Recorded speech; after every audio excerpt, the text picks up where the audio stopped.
Withdrawal भी कुछ जगह पर आपके पास जो डेटा है, अभी तक जो डेटा कमीशन के पास है वो क्या है? जहाँ तक म्यूनसिपल काउंसिल्स की बात है, 18 म्यूनसिपल काउंसिल्स के चुनाव होने वाले हैं, प्रेसिडेंट और वार्ड मेंबर्स के। म्यूनसिपल काउंसिल्स में 18 प्रेसिडेंट्स और 456 वार्डों के मेंबर्स के लिए होगा चुनाव। इसमें प्रेसिडेंट के लिए 125 मेल नॉमिनेशंस आए थे और 125 फीमेल नॉमिनेशंस आए थे, टोटल 250। उसमें से जो रिजेक्टेड नॉमिनेशंस हैं मेल के 3 हैं और फीमेल के 4, टोटल 7। तो जो वैलिड नॉमिनेशन हमारे पास प्रेसिडेंट के लिए रह गए हैं म्यूनसिपल काउंसिल्स के लिए 122 मेल और 121 फीमेल, यानी 243 टोटल है। उसके बाद विड्रॉल्स की स्टेज पे 20 मेल से विड्रॉ हुए हैं और 37 फीमेल से विड्रॉ हुए हैं, टोटल 57 विड्रॉल है। तो यूनानिमसली इलेक्टेड कोई नहीं है, किसी का नहीं है। और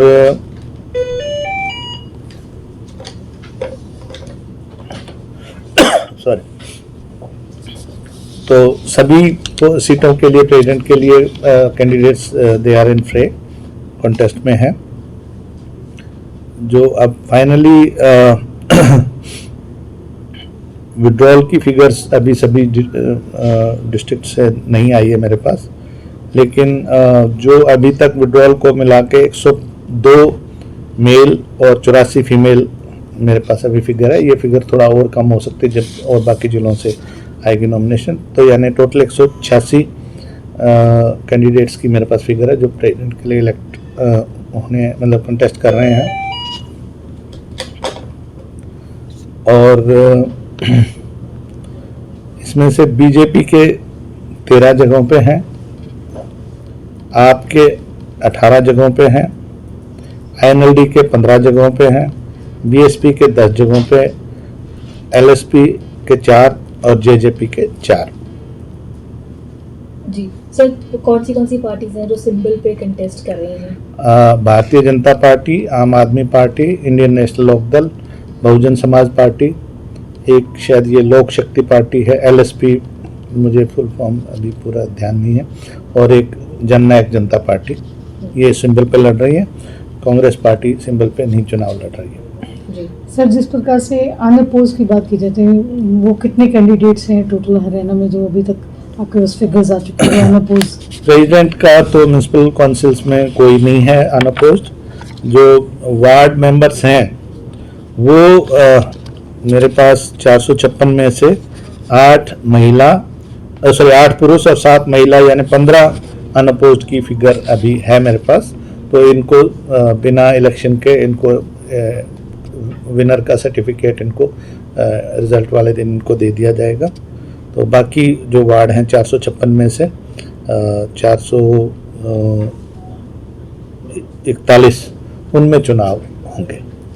सर, वोटिंग को लेकर कि ज़्यादा से ज़्यादा मतदान हो, इसे लेकर किस तरह अवेयरनेस जो है वो कमीशन के द्वारा फैलाई जा रही है? कुछ स्पेशल स्टेप्स लिए जा रहे हैं? इसके लिए हम एड्स भी इशू करेंगे, जिंगल्स भी तैयार हो रहे हैं, क्योंकि अभी तो आज से तो कैंपेन शुरू ही हो रहा है, तो कैंडिडेट्स अपना कैंपेन करेंगे। बाकी आपको पता ही है हरियाणा का वोटर बहुत जागरूक है, मतदाता जो है, और बहुत समय से वो वेट कर रहे थे, पिछले साल भर से ज़्यादा से। तो खुद ही लोगों में बहुत उत्साह है। और बाकी सभी जो आरओज़ के एआरओज़ के यहाँ पे सब इलेक्शन शेड्यूल वगैरह लगाया गया है, ऑब्जर्वर्स भी फील्ड में सभी जगह पे गए हुए हैं, तो लोगों में अवेयरनेस पूरी है इसके बारे में चुनाव को लेकर। वो अभी आज एक तो 4 बजे मेरी प्रेस कॉन्फ्रेंस है, उसमें मैं सभी डीसीज एसपी से इस बारे में आरओ से चर्चा करूंगा। और इलेक्शन ऑब्जर्वर और सब अभी तक तो स्क्रूटनी में बिजी थे, तो अब वो विजिट करेंगे और फिर कंसेंसस से आरओज, डीसी और ऑब्जर्वर्स मिलके एसपी फिर वो हमें हाइपर सेंसिटिव और सेंसिटिव की लिस्ट भेजेंगे।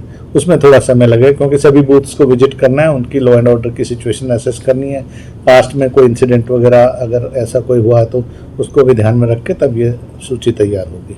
सर, कोविड के बाद ये पहले इलेक्शंस हैं जो हो रहे हैं, तो क्या कोई विशेष चीज, कोई खास तरीके का बदलाव या कुछ? एहतियात तो पूरा बरता जाएगा, लेकिन अभी जैसे वो पहले था कि भी जो पोल पर्सोनल है उनको पीपी किट वगैरह हो या इस तरह की नहीं है। सभी पोलिंग बूथ्स के बाहर वॉलंटरी रहेगा कि किसी को मास्क चाहिए तो मास्क वहाँ पे प्रोवाइडेड होगी, बट कंपलसरी नहीं है, ऐसी कोई गाइडलाइंस अभी नहीं है और फॉर्चुनेटली ऐसे कोई केसेस की भी सूचना नहीं है। तो लेकिन फिर भी एहतियात बरतें लोग, जो मास्क किसी को आवश्यक होगी वो पहने, लेकिन अभी कंपलसरी के बारे में कोई हिदायतें नहीं है। सब महिलाओं के लिए कुछ अलग से पिंक बूथ्स वगैरह होते हैं क्या, उस तरह का भी कुछ? नहीं, बूथ सबके लिए कॉमन रहेगा और क्योंकि सब अपनी बारी से जाते हैं और वोट की सीक्रेसी मेंटेन रखी जाती है। और जो सिर्फ फिजिकली चैलेंज्ड व्यक्ति है उसके साथ उसका जो असिस्टेंट है उसको वहाँ तक लेके जाएगा, वोटिंग कंपार्टमेंट तक, लेकिन उसकी भी सीक्रेसी मेंटेन करने के लिए वो बाहर उसको खड़ा होना पड़ेगा, बटन वो स्वयं दबाएगा जो भी है। सर अगर खर्चे की बात की जाए कि कोई निर्धारित खर्चा किया गया है कि इससे ज़्यादा नहीं किया जाएगा?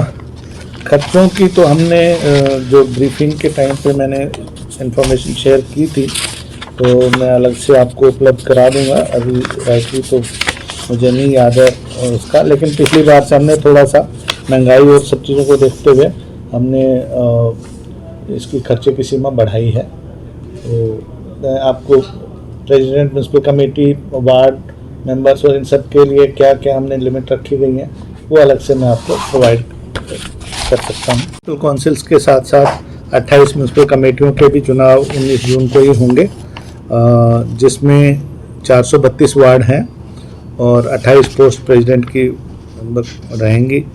उसमें जो नॉमिनेशंस आए हैं प्रेसिडेंट के लिए वो है 170 मेल, 157 फीमेल, टोटल 327, और इनमें से जो रिजेक्शन है मेल की 2 और फीमेल की 9, टोटल 11 रिजेक्शंस हैं।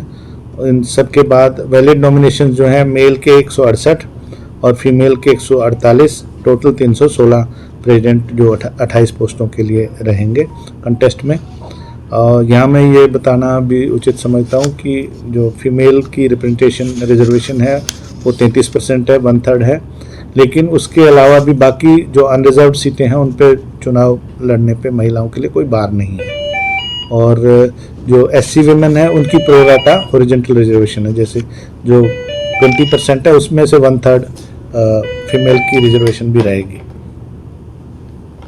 इसमें सर मेंबर्स के लिए जो है, जैसे मैंने बताया कि वार्ड्स तो हमारे 432 हैं और उसमें जो नॉमिनेशंस आई हैं 432 वार्ड्स के लिए 1066 मेल, 708 फीमेल, 1774 रिजेक्शन के बाद 15 मेल रिजेक्शन है, 20 फीमेल नॉमिनेशन रिजेक्टेड हैं, 35।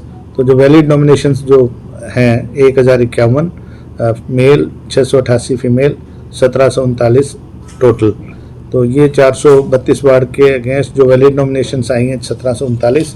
अभी जो स्क्रूटनी की फिगर्स आ रही हैं तो फाइनली जो फ्रेम में रह जाएंगे वो सूचना शायद शाम तक उपलब्ध हो पाएगी। सर अनअपोज्ड भी रहे इसमें म्युनिसिपल कमेटी में? हाँ, अनअपोज्ड हैं 4 मेल और 7 फीमेल डिफरेंट वार्ड से, 11 जो हैं वो अनअपोज्ड हैं। मेंबर्स। मेंबर्स